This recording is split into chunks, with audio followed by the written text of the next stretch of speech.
Shriram fertilisers and chemicals एवं department of fertilisers, ministry of chemical fertilisers, government of India के संयुक्त तत्वावधान में रेडियो तरंग प्रस्तुत करता है हमारी अनूठी श्रृंखला हमारी शान भारतीय किसान। इस कार्यक्रम को आप सुन रहे हैं तरंग 90.0 FM रामलाल आनंद महाविद्यालय दिल्ली विश्वविद्यालय के अपने सामुदायिक रेडियो पर। और हमारा आज का विषय है वर्मी कंपोस्ट, जिसके लिए हमारे साथ जुड़े हैं doctor SL Meena, principal scientist, भारतीय कृषि अनुसंधान संस्थान, पूसा, नई दिल्ली। और मैं दिव्या स्वागत करती हूँ आपका हमारे स्पॉन्सर्ड कार्यक्रम हमारी शान भारतीय किसान में। कार्यक्रम की कड़ी 99 में आपका स्वागत है। आज हम बात करने वाले हैं वर्मी कंपोस्ट विषय के बारे में। वर्मी कंपोस्ट एक जैविक खाद है जो केंचुए की सहायता से तैयार की जाती है। इसमें सब्जियों के छिलके, पत्तियां, गोबर और अन्य जैविक अपशिष्ट पदार्थों को केंचुए खाकर सड़ाते हैं, जिससे अत्यंत पोषक तत्वों से भरपूर एक खाद बनती है। यह प्रक्रिया न केवल कचरे के पुनर्चक्रण का भी एक प्रभावी तरीका है, बल्कि मिट्टी की उर्वरता और संरचना को भी सुधारता है।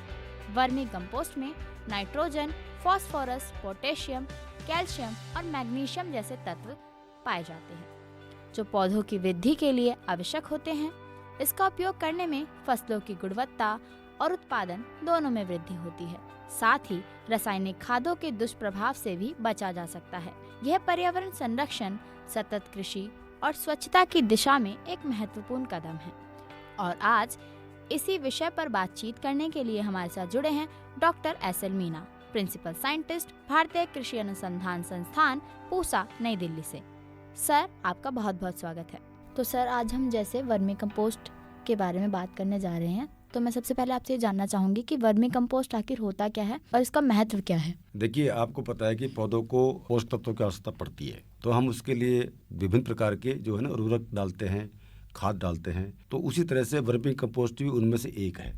जैसे आपको पता है कि कई तरह के कंपोस्ट होते हैं, उनमें वर्मी कंपोस्ट एक बहुत ही महत्वपूर्ण हमारा जैविक उर्वरक है। तो इसमें क्या होता है, एक्चुअली इसमें जो हमारे जो केंचुए होते हैं उनके द्वारा तैयार की हुई खाद को ही हम केंचुआ खाद बोलते हैं। इसको हम वर्मी कंपोस्ट बोलते हैं। और देखो, ये बहुत ही एनरिच्ड मतलब फर्टिलाइजर होता है, और इसको बनाने में हमारे जो केंचुए बहुत ज़्यादा अपनी भूमिका निभाते हैं।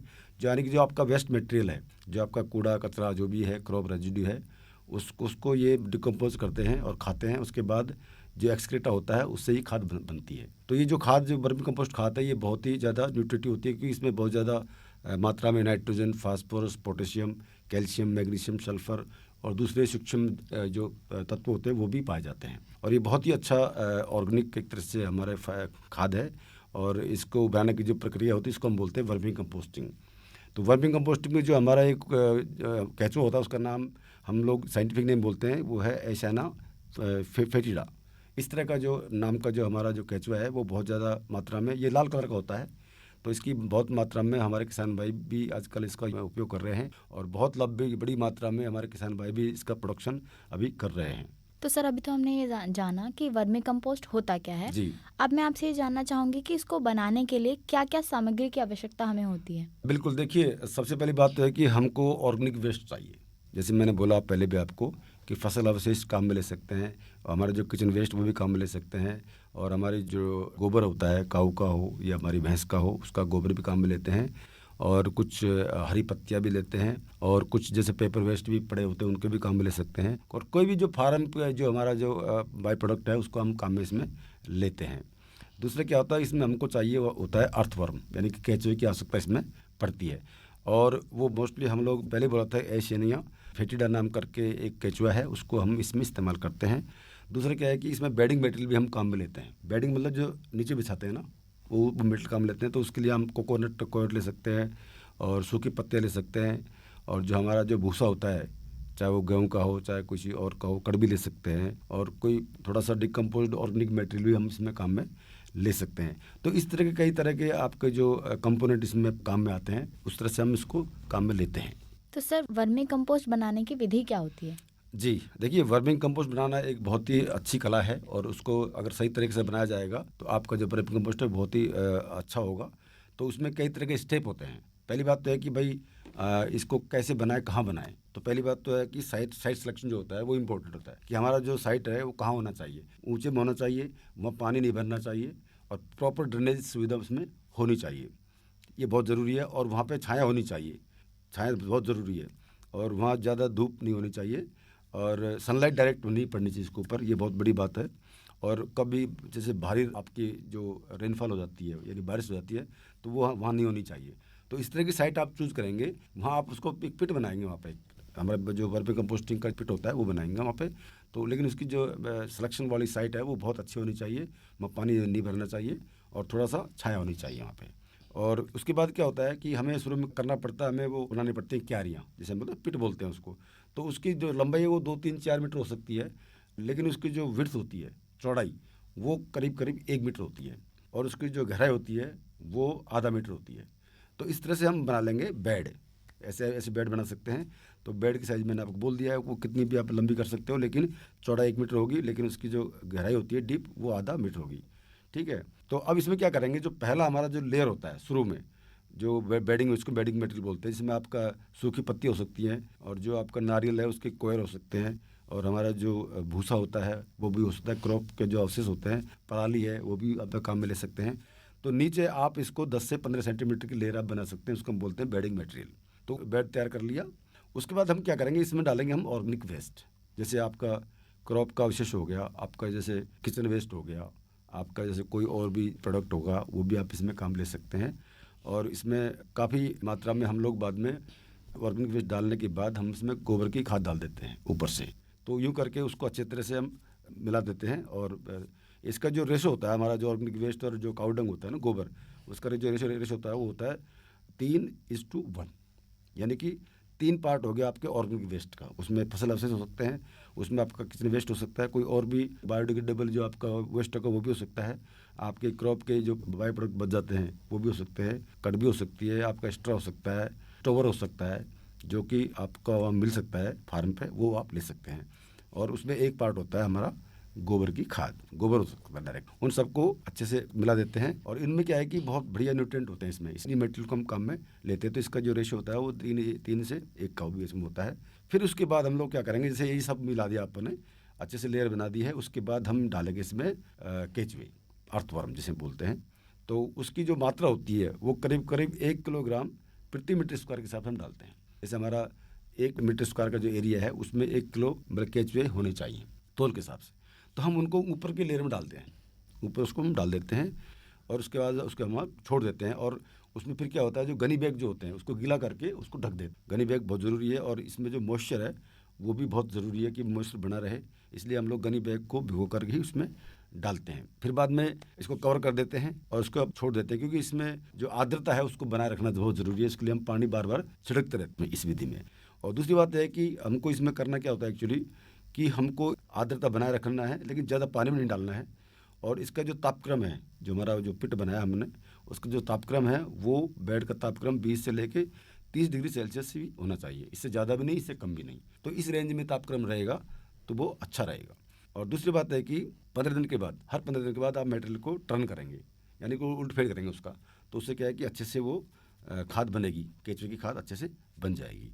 और इसके बाद क्या होता है, जैसे कि आपका 45 दिन हो गए या 60 दिन हो गए, तो जनरली क्या होता है, ये 50-55 दिन में ये मतलब आपकी खाद बनकर तैयार हो जाता है। आपने इसमें कुछ नहीं करना है, सिर्फ ये है कि आपको उसका तापक्रम सही करना है, ऊपर शेड रखनी है और उसमें जो पानी की मात्रा है उसको आपको डालते रहना है। और इसमें जो गनी बैग से वो ऊपर डाले रहते हैं, उसमें फिर अपना आप ही जब 50-60 दिन हो जाएंगे तो उसमें अपना आप खाद बनकर तैयार हो जाएगी। तो आपको ये लगेगा कि भाई खाद बनकर तैयार होगी तो उसका क्या पहचान है, उसमें क्या होगा, जो मटेरियल हमारा जो होगा ना वहाँ पे वो थोड़ा सा डार्क हो जाएगा और क्रम्बली हो जाएगा, यानी भुरभुरा करके हो जाएगा। तो इस तरह से करके वो आपको लग जाएगा कि हमारा जो वर्मी कंपोस्ट है वो बनकर अब तैयार हो गया है। फिर हम लोग क्या करते हैं, इसको हम लोग सेपरेट कर लेते हैं केचुए से, वो जो खाद बना है तो हम लोग एक साइड में करके मटेरियल को, और जो हमारे केचुए हैं उनको हम सेपरेट कर लेते हैं, अलग कर लेते हैं, फिर कलेक्ट करके हम उसको दूसरे बेड में डाल देते हैं। और ये जो बच गया जो हमारा खाद है ये वर्मी कंपोस्ट कहलाता है, इसी को हम लोग अपनी फसलों में काम में लेते हैं। तो सर अभी आपने वर्मी कंपोस्ट बनाने की विधि के बारे में बात की। जी। अब मैं आगे चलते हुए आपसे जानना चाहती हूँ कि इसे बनाते समय हमारे किसान भाई बहनों को क्या सावधानियां बरतनी चाहिए। बिल्कुल, देखिए इनमें सबसे बड़ी महत्वपूर्ण बात यह है कि आपका जो मटेरियल है वो ही बहुत इंपॉर्टेंट है। आप मटेरियल कहाँ से लेते हो, कैसा मटेरियल है, जल्दी डिकम्पोज हो जाता है, वेस्ट जो आपका है वो जल्दी डिकम्पोज हो जाता है, तो वो जल्दी फास्ट बन जाता है, उसका जो कंपोस्ट है वो जल्दी बनेगा। दूसरी बात है कि आप जो केचुए ले रहे हैं वो अच्छी स्पीसीज होनी चाहिए। जो मैंने बोला आपको, जो एसिडा फेटिडा है वो अच्छी मतलब किस्म की एक वो है केचुआ, वो लाल कलर का होता है, बहुत अच्छा काम करता है और जल्दी वर्मी कंपोस्ट बनाता है। दूसरी बात यह है कि मैंने बोला कि आपको जो हमारे जो बेड होती है जहाँ हम वर्मी कंपोस्ट बना रहे हैं, जो हमारे केचुए होते हैं, वहाँ हमेशा छाया रहनी चाहिए। और जो बेड का जो तापक्रम है वो उसको 20 से 30 डिग्री के आसपास रहनी चाहिए। ज़्यादा हीट नहीं होनी चाहिए, ज़्यादा ठंड भी नहीं होनी चाहिए, ये रेंज होती है। क्योंकि हमारे देश में क्या है कि थोड़ा सा जलवायु का मामला ऐसा है कि कभी कभी बहुत ज़्यादा गर्मी पड़ती है और कभी कभी बहुत ज़्यादा ठंड पड़ती है। तो उस कंडीशन में किसान भाइयों को सावधानी बरतनी चाहिए कि जो हमारे केचुए जो कंपोस्ट बना रहे हैं, वर्मी कंपोस्ट बना रहे हैं, उनको कोई परेशानी ना हो। तो इसलिए उसका जो तापक्रम है हमको कैसे भी करके 20 से लेकर के 30 डिग्री सेल्सियस को मेंटेन करना है। और जब खाद आप बन जाएगा तो उस समय किसान भाइयों को सावधानी बरतनी ये है कि हमारे जो केचुए हैं उनको नुकसान ना हो ज़्यादा, वो डिस्टर्बेंस कम से कम होना चाहिए। उनको जब सेपरेट करेंगे आप तो उनको आसानी से जेंटली उसको अलग करेंगे केचुओं को, और जो खाद बनी हुई है उसको हम अलग कर लेंगे और केचुओं को जेंटली उठा करके वहाँ से कलेक्ट करके और दूसरी बेड में डाल देंगे। तो ये बहुत इंपॉर्टेंट है कि किसान भाइयों को इनका, क्योंकि ये लाइव वो है ना, ये जीव है, तो इसको अच्छे से आप हैंडल करेंगे तो मतलब आपका जो केचुए का नुकसान बहुत कम होगा और अच्छी आपकी वर्मी कंपोस्ट अच्छी बनेगी। तो अभी हम वर्मी कंपोस्ट के बारे में बात कर रहे थे जी। तो अब मैं जानना चाहूँगी सर, ये बाकी जो केमिकल फर्टिलाइजर्स होते हैं उनसे किस तरह से बेहतर होता है। जी देखिए, केमिकल फर्टिलाइजर यानी कि जो रासायनिक उर्वरक हैं, आपने देखा होगा हमारे किसान भाई ज़्यादातर यूरिया का डालते हैं, डीएपी डालते हैं। तो इनमें क्या है कि इनकी एक तो पहली बात तो इनकी एफिशिएंसी बहुत कम होती है, यानी कि जो हम डालते हैं उसका 30-35% ही हमारी फसलें ले सकती हैं, बाकी तो सब वेस्ट जाता है। और जो वेस्ट होता है, जैसे अब यूरिया डाल दिया आपने, तो यूरिया में क्या होता है, नाइट्रेट होता है। तो नाइट्रेट जब लीच होकर जाता है तो हमारे ड्रिंकिंग वाटर में आ जाता है, तो वो हमको नुकसान करता है। अगर उसके 10 ppm से ज़्यादा मात्रा अगर पानी में है तो वो टॉक्सिक हो जाता है। लेकिन इस तरह के जो वर्मी कंपोस्ट खाद ऐसा है, इसमें ऐसा कुछ भी नहीं है, ये पूरा इको फ्रेंडली है। इसमें क्या है कि आपका कुछ भी केमिकल इसमें होता नहीं है। और देखिए ये जो खाद होता है ये बहुत ही एनरिच्ड होता है, इसमें यानी कि बहुत ज़्यादा पोषक तत्व अच्छी मात्रा में पाए जाते हैं। और दूसरी बात है कि ये फसल को तो फायदा करता ही है, साथ साथ क्या है कि जो आपकी भूमि है उसका जो स्ट्रक्चर है, संरचना है, उसको भी बहुत अच्छा बना रखता है। दूसरी बात है कि ये जो तापक्रम हमारी जो सरफेस में हमारा जो ज़मीन का तापक्रम है उसको भी मेंटेन करने में बहुत ज़्यादा इसकी भूमिका है। और जो वाटर होल्डिंग कैपेसिटी होती है हमारी जो मिट्टी की, वो भी बहुत अच्छी होती है इससे।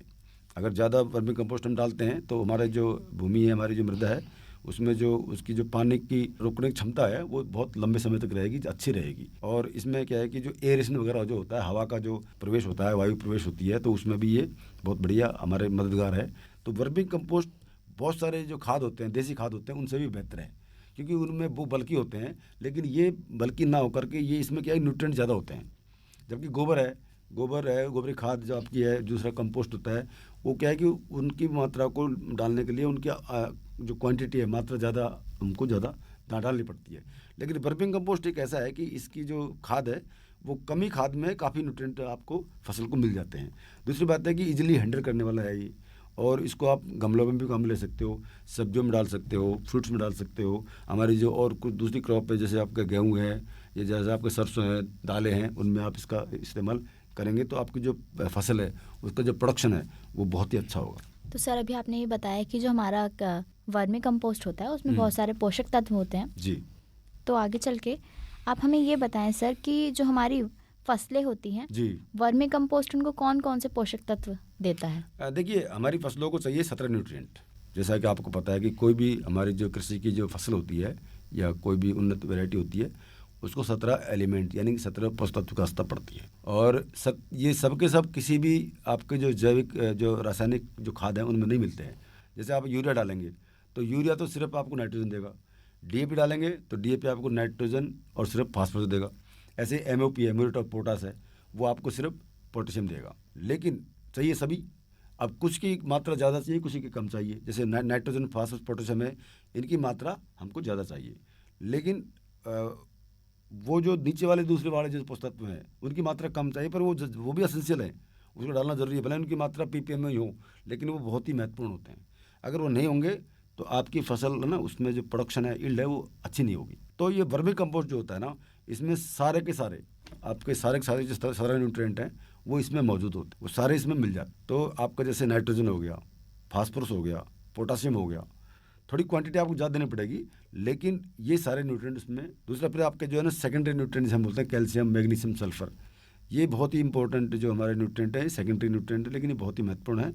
बाकी आपका जो जिंक है, मैग्नीज है, बोरॉन है, मैग्नी और दूसरे जो आपके आयरन है, ये सारे सूक्ष्म तत्व हैं, लेकिन इनकी जो महत्वता है वो जितनी नाइट्रोजन की है, फास्फोरस की है, पोटासियम की, उतनी इनकी है। तो जनरली क्या होता है हमारे देश में, हमारे किसान भाई क्या करते हैं, नाइट्रोजन के लिए हम यूरिया दे देते हैं, फास्फोरस के लिए हम डीएपी दे देते हैं, और बस वो यही देखते हैं कि सिर्फ 2 ही तत्व देने होते हैं। लेकिन ऐसा नहीं है। आप भूमि की जाँच कराइए, मिट्टी की जाँच कराइए, आपकी मिट्टी में कौन सा तत्व कम है उसका पता लग जाएगा। तो अगर कम है तो उसमें उतना डालना है, ज़्यादा नहीं डालना है, और जैसे अगर ज़्यादा है तो उसको डालना ही नहीं है।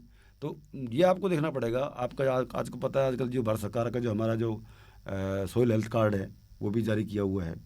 तो किसान भाइयों को हमने कहा भाई आप अपने सोइल हेल्थ कार्ड मतलब बनवाइए, और उसमें आपको ये पता लग जाएगा कि हमारे किस खेत में कितना % मतलब दूसरे तत्व हैं, नाइट्रोजन कितना है, फास्फोरस कितना है। क्योंकि जनरली क्या होता है, हमारी जो भूमि है उसमें नाइट्रोजन की मतलब थोड़ी डेफिशिएंसी ज़्यादा है, कमी रहती है नाइट्रोजन की, और कुछ मिट्टियों में फास्फोरस भी रहती है, लेकिन सब में नहीं। तो उसको जांच करने से पता लग जाएगा भाई हमको मतलब 120 की जगह हमको 80 किलो ही देना है, क्योंकि ऑलरेडी उसमें इतनी नाइट्रोजन मौजूद है। ऐसे हमारे जो है ना सूक्ष्म तत्व जो होते हैं उनका भी हमें पता लग जाएगा, क्योंकि वो भी बहुत महत्वपूर्ण होते हैं। जी सर। तो ये जो हमारा जो ये वर्मी कंपोस्ट है, इसमें ये सब कुछ आपको मिलेगा। अगर सही तरीके से आपने अच्छा मटेरियल लिया होगा और अच्छी किस्म का आपका ने कैचो लिया होगा, तो वो आपका पूरा ही जो आपकी जो सारे न्यूट्रिएंट है ना, वो पूरा इसका वेस्टेज के थ्रू ये जो वर्मी को बनता है, इसमें सारे ही आपके जो तत्व हैं वो उसमें मौजूद रहेंगे। तो ये बहुत बेहतरीन एक्चुअली एक तरह से फर्टिलाइज़र है, जो कि हमारे रासायनिक जो हमारे खाद हैं उनसे भी ज़्यादा अच्छा है। और ये एक खास बात है कि हमारी जो जलवायु, हमारे जो इन्वायरमेंट है उसको पॉल्यूट नहीं करता है। ये बहुत अच्छा हमारे इको फ्रेंडली है, और इन्वायरमेंट में इसका कोई नेगेटिव इम्पैक्ट नहीं है। लेकिन आप जैसे डालोगे नाइट्रोजन के लिए यूरिया डालोगे, फास्फोरस डालोगे, तो वो कुछ हद तक हमारे जो मानव लोग हैं, हम ह्यूमन बींग्स हैं, या हमारा पशुधन है, या कोई और भी जैसे चीज़ें हैं, तो उनको नुकसान नहीं कर सकते हैं। लेकिन ये जो वर्मी कंपोस्ट है ये ऐसा एक जैविक उर्वरक है, तो इसमें फ़ायदे नुकसान कुछ नहीं है, और इसको बड़ी मात्रा में भी आप कर सकते हैं। और इसको बनाने के लिए आपको अगर सपोज ज़मीन आपके पास नहीं है, तो आप इसके लिए कोई बॉक्स भी ले सकते हैं, कोई आर्टिफिशियल कंटेनर ले सकते हैं, वहाँ आप इसको बना सकते हैं। जी सर। तो उसके लिए आपको अलग से कुछ करने की ज़रूरत नहीं है। चाहे तो आप घर भी बना सकते हैं, इसके लिए कोई अलग से आपको खेत की ज़रूरत नहीं होती है, या कोई ज़मीन की ज़रूरत नहीं होती है। बस ये है कि आप अपने आंगन में भी बना सकते हो, वहाँ आपको कंटेनर मिल जाएंगे, बॉक्स भी मिल जाएंगे। तो उसमें आप इस तरह के मतलब जो मटेरियल को बिछा करके और उसमें आप कैचो डाल करके ये खाद आप अच्छी तरह से आप बना सकते। तो सर जैसे अभी तो हमने ये जाना कि जो हमारा फसलें होती हैं उनमें वर्मी कंपोस्ट कौन कौन से पोषक तत्व देते हैं, तो आप आगे चलते हुए हमारे किसान भाइयों को बहनों को ये बताएं कि प्रमुख फसलों में वर्मी कंपोस्ट की कितनी मात्रा होनी चाहिए। हाँ बिल्कुल, ये बहुत अच्छा प्रश्न आपने पूछा है, क्योंकि अब हमने बना लिया, खाद तो बना लिया, लेकिन कितनी देनी है, अमाउंट कितना देना है, इसका पता नहीं ना। देखिए जैसे मैंने पहले बताया था आपको कि अगर जैसे हमारे पास सोइल हेल्थ कार्ड है, तो सोइल हेल्थ कार्ड में ये पता लग जाता है हमको कि हमारी ज़मीन में इतना नाइट्रोजन है, इतना फास्फोरस है, इतना पोटेशियम है, या इतना दूसरा। तो जैसे मैं आपको उदाहरण देता हूँ, गेहूँ का उदाहरण देता हूँ। गेहूँ में जो रिक्वायरमेंट होती है नाइट्रोजन की, वो होती है लगभग 120 किलोग्राम प्रति हेक्टेयर के हिसाब से, उसकी रिक्वायरमेंट है। अब यह है कि वो रिक्वायरमेंट क्रॉप की है, फसल की है, लेकिन हमारे जो मिट्टी है उसमें कितना है। अब हमने मिट्टी चेक कराई तो हमें ये पता लगा कि हमारी मिट्टी में तो 80 किलो ही है, 80 किलोग्राम प्रति हेक्टेयर के हिसाब से उसमें नाइट्रोजन है। अब सब तो उसमें मिलेगा नहीं हमारी फसल को, तो हमारे पास जो नेट बैलेंस कितना रह गया, मतलब 40 है, जैसे 80 120 में से 80 निकाल दिया तो 40 किलो तो हमको चाहिए, ठीक है ना। फिर उसमें यह है कि उसमें कितना हमको ज़मीन से मिलेगा, कितना हमें उर्वरक से मिलेगा, ये भी देखना पड़ता है। तो हम इफिशियंसी को देखते हैं कि भाई हमारा जो ये दूसरे जो ये होते हैं उर्वरक होते हैं उनमें इतना % इफिशियंसी होती है और उसमें इतनी होती है, तो उसके हिसाब से हम कैलकुलेट करके और हमें एक मात्रा निर्धारण करते हैं उसकी कि भाई इतनी मात्रा हमको चाहिए। ऐसे ही उसमें क्या होता है, जब वर्मी कंपोस्ट का इस्तेमाल करेंगे आप लोग, तो आपको पता है कि वर्मी कंपोस्ट में 3 से लेकर के और 3.5% तक नाइट्रोजन होती है। तो उसको आप कर लीजिए कैलकुलेट। तो आप जैसे आपको पता है कि भाई मेरा इतना एरिया है और इसकी मेरी इतनी मतलब मेरी रिक्वायरमेंट है, तो उसके हिसाब से आप वर्मी कंपोस्ट की जो क्वांटिटी है उसको आप कैलकुलेट कर सकते हो। तो जैसे मैंने बोला कि भाई जैसे 120 रिक्वायरमेंट है हमारी फसल की, तो उसमें 80 हमारे पास ऑलरेडी है ज़मीन के अंदर, तो हमें 40 किलोग्राम प्रति हेक्टेयर के हिसाब से और ऐड करना पड़ेगा। क्योंकि ये जो वर्मी कंपोस्ट है ना, ये क्या है कि एक तरह से बल्कि ऑर्गेनिक मैन्योर में आता है, लेकिन ये जो गोबर खाद है या दूसरा कंपोस्ट है उनसे बहुत बेहतर है। तो इसलिए इसकी जो क्वांटिटी है वो थोड़ी कम चाहिए उनसे, क्योंकि इसमें न्यूट्रिएंट ज़्यादा पाए जाते हैं। तो हर एक न्यूट्रिएंट का आप इस तरह से करेंगे कैलकुलेट, तो उस तरह से आप इसकी क्वांटिटी डिफाइन कर सकते हैं कि भाई मेरे खेत में इतना कम नाइट्रोजन है, इतना कम फास्फोरस है, इतना पोटेशियम है, तो हम हिसाब से उसको करेंगे कैलकुलेट। तो कैलकुलेट करने के बाद क्या है कि उसकी जो क्वांटिटी है ना वो हमको पता लग जाएगी। और ऐसे ही जैसे आपका जो सूक्ष्म तत्व जो होते हैं, क्योंकि और दूसरे जो रोग होते हैं उनमें तो मिलते नहीं है वो, लेकिन हमारे जो देसी हमारे जो खाद होते हैं उनमें मिल सकते हैं, और वर्मी कंपोस्ट में तो उससे बेहतर मिलेंगे। तो ये चीज़ों को आपको देखना पड़ेगा कि भाई क्रॉप कौन सी है। अब फॉर एग्जांपल मैं आपको उदाहरण के तौर पर बताऊं कि सपोज हम बात करते हैं दलहनी फसलों की, तो दलहनी फसलें क्या है कि एक तरह से ये अलग टाइप की फसलें होती हैं। इनमें क्या होता है, हमको नाइट्रोजन की जो मात्रा है वो कम से कम चाहिए, क्योंकि ये ऐसी फसलें होती हैं, ये जो नाइट्रोजन है ये अपनी जो पूर्ति है नाइट्रोजन की खुद ही कर लेती हैं।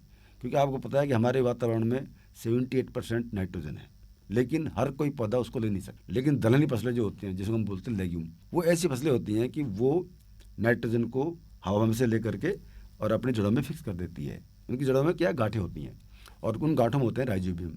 तो राइजोबियम की हेल्प से क्या होता है कि ये जो नाइट्रोजन है उसका स्थिरीकरण ये ज़मीन में कर लेती हैं, तो अपनी पूर्ति खुद कर लेती हैं, और जो आने वाली जो फसल है उसके लिए भी काफ़ी मात्रा में नाइट्रोजन छोड़ जाती है। तो कहने का मतलब उसमें तो इनकी क्वांटिटी कम चाहिए, वर्मी कंपोस्ट की जो क्वांटिटी है दलहनी फसलों में कम चाहिए। ऐसे ही दूसरा मैं बात करूँ आपकी, जैसे तिलहनी फसलें हैं, सरसों में अब आप देखो कि भाई हमारी जो सरसों मतलब किस एरिया में, जनरली क्या होता है सरसों हमारे कम पानी की आवश्यकता उसकी पड़ती है, तो हम उसको दोनों में बोते हैं, इरीगेटेड में सिंचित में बोते हैं और उसको असिंचित में बोते हैं, दोनों जगह बोते हैं। तो असिंचित में क्या होता है, उसमें हमारे पास पानी कम होता है, तो कम पानी में जो फसल होती है उसकी जो रिक्वायरमेंट होती है पोषक तत्वों की वो भी कम होती है, क्योंकि इसका इंट्रैक्शन होता है, पोषक तत्वों की जो क्वांटिटी है और जो पानी है उन दोनों का इंट्रैक्शन होता है। तो अगर हम लोग रेन फेड में उगा रहे हैं सरसों, तो उस समय इसमें हमको वर्मी कंपोस्ट कम डालना पड़ेगा, ठीक है। तो उसकी मात्रा मुश्किल से कितना हो सकता है, जितने अकॉर्डिंग उसके रिक्वायरमेंट के हिसाब से कह सकते हैं कि भाई चलो इसमें 2 टन भी हो सकता है, 2.5 टन भी हो सकता है ना। इस पे निर्भर करेगा कि वो आपकी जो भूमि है उसमें कितने से पहले से उसकी जो फर्टिलिटी है, उसकी जो उर्वरा शक्ति है वो कितनी है। तो पहले वो ज़रूरी आपको करना पड़ेगा, आपकी मिट्टी की जांच आपको ज़रूर करनी पड़ेगी। उसके बाद हम लोग वर्मी कंपोस्ट की जो क्वांटिटी है उसको हम कैलकुलेट कर सकते हैं, और किसान भाई बिल्कुल एक्यूरेट अपने फसल में वो दे सकता है। ऐसे ही और भी फसल होती हैं, जैसे आपका सब्जी हो गई है ना, उनमें क्या है कि उनमें अलग टाइप की हमको रिक्वायरमेंट होती है ना। तो उसमें क्या है कि हम लोग वर्मी कंपोस्ट डालते हैं, दूसरा क्या है कि दूसरी तरह की और भी चीज़ हम उसमें डाल देते हैं। तो इस तरह करके सब्जियों में भी आप वर्मी कंपोस्ट का आप इस्तेमाल कर सकते हैं। तो वहाँ भी आप 3 से 4 टन प्रति हेक्टेयर के हिसाब से आप डालेंगे तो आपका जो प्रोडक्शन है सब्जी का वो अच्छा होगा। और ख़ास बात इसमें ये देखिए गई कि जो वर्मी कंपोस्ट होता है इसकी जो क्वालिटी प्रोड्यूस करने की ताकत है वो ज़्यादा है। आप सिर्फ एक तो यूरिया इस्तेमाल कर रहे हैं नाइट्रोजन के लिए, आप सिर्फ DAP इस्तेमाल कर रहे हैं फास्फोरस के लिए, और पोटेशियम के लिए आप MAP कर रहे हैं। लेकिन अगर आप वर्मी कंपोस्ट को लेंगे तो इसमें क्या हो कि फ्लेवर्स बहुत होती है इसके अंदर, तो उसकी वजह से क्या है कि जो हमारा जो प्रोडक्ट का टेस्ट होता है, जैसे हमारा दालों का टेस्ट है या मतलब सब्जियों का टेस्ट जो है वो बहुत ही अच्छा रहता है, क्योंकि वर्मी कंपोस्ट से पैदा की हुई जो उत्पाद हैं वो हमारी फसलें जो भी हैं तो वो अच्छी मतलब एक क्वालिटी प्रोड्यूस करती है। तो आजकल किसान भाई क्या है ना, ऑर्गेनिक फार्मिंग कर रहे हैं काफ़ी लोग और प्राकृतिक खेती कर रहे हैं, तो वहाँ पर ये वर्मी कंपोस्ट का इस्तेमाल बहुत ज़रूरी है। क्योंकि हम ऑर्गेनिक फार्मिंग में क्या करते हैं, हम लोग क्या है कि इसमें कोई चीज़ बाहर से कोई भी इसमें केमिकल डालते नहीं है, केमिकल नहीं डालते इसमें, और सिर्फ उसमें या तो फार्म यार्ड मैन्योर FIM होगा या कंपोस्ट होगा। अब कंपोस्ट भी कई तरह के होते हैं, जैसे एक तो अर्बन कंपोस्ट हो गया, एक रूरल कंपोस्ट हो गया, वर्मी कंपोस्ट थोड़ा सा अलग टाइप का है। तो इनका बिल्कुल ऑर्गेनिक फार्मिंग अगर आप कर रहे हैं तो उसमें वर्मी कंपोस्ट का महत्व और बढ़ जाता है। तो वो वर्मी कंपोस्ट आप अगर काम में लेंगे तो आपकी जो फसल है उसका प्रोडक्शन अच्छा होगा, और मेन चीज़ है कि उसकी क्वालिटी मेंटेन रहेगी, उसका जो टेस्ट होता है वो मेंटेन रहेगा। तो सर, अंत में जाते जाते आप हमारे किसान भाइयों बहनों को क्या संदेश देना चाहेंगे? देखो, मैं बहुत बड़ा मतलब कहना चाहता हूँ किसान भाइयों को कि पहली बात तो यह है कि हमें थोड़ा सा ऑर्गेनिक फार्मिंग की तरफ जाना चाहिए, और आजकल प्राकृतिक खेती की बात हम कर रहे हैं तो हमको इन दोनों पे ध्यान देना चाहिए। जो जैविक खेती है इसका तो बहुत ही ज़रूरी है कि हमें आने वाले समय में हमारी जनरेशन है उनको भी हमारे संसाधन प्राप्त हों और अच्छे संसाधन मिले उनको भी। और इसमें क्या है ना कि जो किसान भाई अगर ज़्यादा यूरिया इस्तेमाल कर रहे हैं, DAP इस्तेमाल कर रहे हैं, तो उनको मैं कहना चाहूँगा कि आप धीरे धीरे जो यूरिया की मात्रा है, नाइट्रोजन के जो रसायन का जो उर्वरक है उनको आप कम करें। मैं ये नहीं कहूँगा कि आप एक साथ ही छोड़ दें, ऐसा नहीं है। जैसे एक साल आपने 1 कट्टा कम दे दिया था, अगले साल 1.5 कट्टा कम कर दो। तो धीरे धीरे करके आप रासायनिक जो खेती है उसको छोड़ करके थोड़ा थोड़ा जैविक खेती की तरफ आप आइए। और जैविक खेती अपनाने से हमको फ़ायदे बहुत हैं। और रासायनिक जो खेती हम कर रहे हैं, आज आपको पता है कि हमारे देश में काफ़ी मतलब हमको हमारी जो सोइल हेल्थ है उसके बारे में सोचना पड़ रहा है कि हमारी जो मृदा है उसका स्वास्थ्य खराब हो रहा है, हमारे जो इंसान लोग हैं उनका भी तो स्वास्थ्य खराब हो रहा है, हमारा जो पशुधन है वो भी बहुत ज़्यादा रसायन का इस्तेमाल करने से उनकी भी जो हेल्थ है, स्वास्थ्य है, वो बिगड़ता जा रहा है। तो मैं किसान भाइयों को ये कहना चाहूँगा कि पहली बात तो आप ये जो रसायन है, रसायन चाहे भले वो फर्टिलाइज़र हो चाहे वो पेस्टिसाइड हो, उनको कम से कम इस्तेमाल करें और आप जैविक खेती की तरफ आप थोड़ा बढ़ावा दें तो अच्छा होगा। और इसमें क्या होगा कि आपको एक तो आपकी जो मिट्टी का जो स्वास्थ्य बना रहेगा, दूसरी बात है कि जो आपका उत्पाद है, चाहे वो सीरियल हो, चाहे वो दालें हों, चाहे ऑयल सीड हो, तो इन सब का उत्पाद लेंगे तो उसमें क्या है कि क्वालिटी मेंटेन होगी और आपको इसमें कोई नुकसान नहीं होगा और आपका जो लागत है वो भी कम लगेगी। क्योंकि ये वर्मी कंपोस्ट बनाना कोई बहुत बड़ा काम नहीं है। अगर किसान भाई एक बार सीख लेगा ना तो वो खुद की पूर्ति करेगा, दूसरों को बेच भी सकता है। आजकल तो कई किसान भाई उनके पास ज़मीन कम है तो वो लोग वर्मी कंपोस्ट बना रहे हैं और बेच भी रहे हैं, और काफ़ी किसान भाई इसको खरीद रहे हैं। अभी देखो ना, जो नियर बाई दिल्ली का जो एरिया है वहाँ पे काफ़ी लोग मतलब अपने किचन गार्डनिंग करते हैं और वो रूफ गार्डनिंग करते हैं, टेरेस गार्डनिंग करते हैं, वहाँ भी वर्मी कंपोस्ट का बहुत ज़्यादा इस्तेमाल हो रहा है। तो वो लोग सब्जी भी उगा रहे हैं उसमें, वो लोग फूल भी उगा रहे हैं। तो वर्मी कंपोस्ट का तो आप इस्तेमाल करेंगे, साथ साथ क्या है कि रसायनों का इस्तेमाल करना कम करें, मैं यही कहूँगा। और लास्ट में यही कहूँगा किसान भाइयों को कि जो अभी नवंबर का महीना आने वाला है उसमें थोड़ा पराली कई किसान भाई जलाते हैं, लेकिन अब तो बहुत कम हो गया है, तो उनसे विनती है कि वो पराली को जलाए ना। पराली बहुत ही कीमती चीज़ है, तो पराली नहीं जलाएंगे तो आपको बहुत फ़ायदे होंगे और हमारा जो वायु है वो प्रदूषित नहीं होगी। बस इतना ही मैं कहना चाहूँगा किसान भाइयों को। वर्मी कंपोस्ट से संबंधित इतनी महत्वपूर्ण जानकारी देने के लिए आपका बहुत बहुत धन्यवाद। अभी आपने सुना वर्मी कंपोस्ट पर आधारित हमारा ये खास कार्यक्रम। ऐसे ही और कार्यक्रमों के लिए हमसे जुड़े रहिए रेडियो तरंग पर। हम फिर हाजिर होंगे हमारी शान भारतीय किसान के एक नए एपिसोड में। अभी हमें दीजिए अनुमति। नमस्कार। अभी आप सुन रहे थे हमारी अनूठी श्रृंखला हमारी शान भारतीय किसान, जिसके प्रायोजक हैं Shri Ram fertilizers and chemicals एवं department of fertilisers, ministry of chemical fertilisers, government of India, और इसके प्रस्तुतकर्ता हैं रेडियो तरंग 90.0 FM। हम उम्मीद करते हैं कि आपको हमारी कड़ी जरूर पसंद आई होगी। यदि आपका कोई भी सवाल या सुझाव हो तो आप हमें लिखकर भेज सकते हैं। हमारी ईमेल आईडी है radiotarang@rla.du.ac.in, या आप हमें फेसबुक पर भी मैसेज कर सकते हैं। हमारी फेसबुक आईडी है तरंग 90.0 FM। हमारे आज के कार्यक्रम की संचालक हैं खुशी और संपादन किया है फरजीन सुल्तान ने, और इस कार्यक्रम के मार्गदर्शक हैं प्रोफेसर राकेश कुमार।